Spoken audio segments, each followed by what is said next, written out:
And what you've just been listening to is the ultimate in recorded sound. It will make all conventional disc and cassette systems obsolete. It's dustproof, scratch-proof, digitally recorded, read by a laser, and it's called the compact disc. And that's it. The biggest revolution in the recording industry since the invention of the long-playing gramophone record, but this is no ordinary disc. Just 12 centimeters in diameter. The music is recorded onto it digitally, and there's no needle being dragged through a groove. That information is being read by a laser light. And this is the tiny laser that does all the work. A small low-power semiconductor which emits invisible infrared light and plays the record from inside out.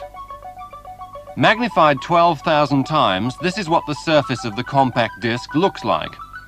You can see the thousands of tiny pits and grooves which the laser has cut into a thin plastic sheet. When it's monitored or read off by another laser in the playback machine, the lengths of the grooves and the distances between them give varying light patterns, which are then picked up by a tiny diode. And unlike a conventional gramophone disc, this is totally proof against fingerprints and dust because the information is stored underneath a plastic film. It doesn't really matter how much I manhandle that particular disc, it will still continue to give very good audio quality. This is a one-sided disc. On the other side is simply the label of the record, and the record player which plays it is also surprisingly small and compact. That information is read by a laser from the underside. You simply place the disc in there like a conventional record player, and off you go. Introducing new technology in a popular market has its own problems. Take the battle between cartridges and cassettes. It confused the consumer mightily, and it took around a decade for cassettes to establish a clear lead. The big manufacturers have learnt from that experience. With the laser audio disc, two of the biggest, Philips and Sony, have united to produce compatible hardware. Half a world away from Holland, in Tokyo, Ian Finlay found that although their players look different, the discs are exactly the same.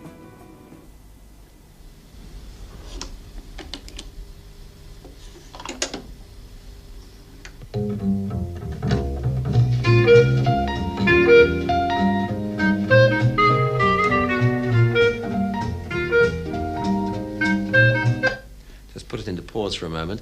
The thing is that it's very difficult to try and get across the sound to you now like this when you're listening on conventional TV set, and also we're recording on a conventional tape recorder, so we can't actually get across to you in sound terms what this thing can do. But basically it revolves around five things. The background noise. There's practically no background noise at all, no hiss or anything like that. There's no wow or flutter.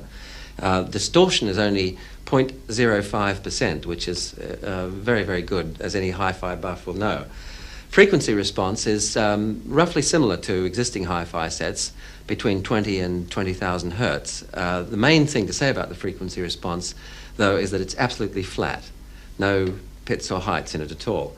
And finally, the most important thing is the dynamic range is remarkable, 90 dB, which hi-fi buffs will agree is very remarkable. The player itself is a huge advance over conventional record players because it gives you the same sort of control you have on a tape recorder. Fast forward and fast reverse scanning, pause and stop buttons, and the ability to instantly select any track you want. It's also got a little programmable memory so that instead of playing the tracks in their right order, 1, 2, 3, 4, 5 and so on, you can select your own sequence in advance so that they play in any order you want. And all the while, the monitor tells you which track you're on and how many minutes and seconds it's been playing. In addition, the whole thing, all of that little computerized marvel is packed into something which you can pick up and move around like that, even shake, and nothing happens, which is quite incredible. And means that it's got enormous potential eventually, once in the future it's perhaps made a little bit more compact for the car audio industry as well. The players are due for release at the end of '82 in Japan and the United States, in Australia and Europe sometime in '83. They'll cost between $600 and $800, and the discs should be no more expensive than records now. In a way, it all sounds too good to be true. Other systems have, heaven knows, failed to live up to their pre-release promises to change the way we listen. Quadraphonic sound, for instance, died of starvation when not enough quad records were released. But with compact discs, we're assured there will be a rolling river of material. 7 major record companies have already signed up to produce on the system.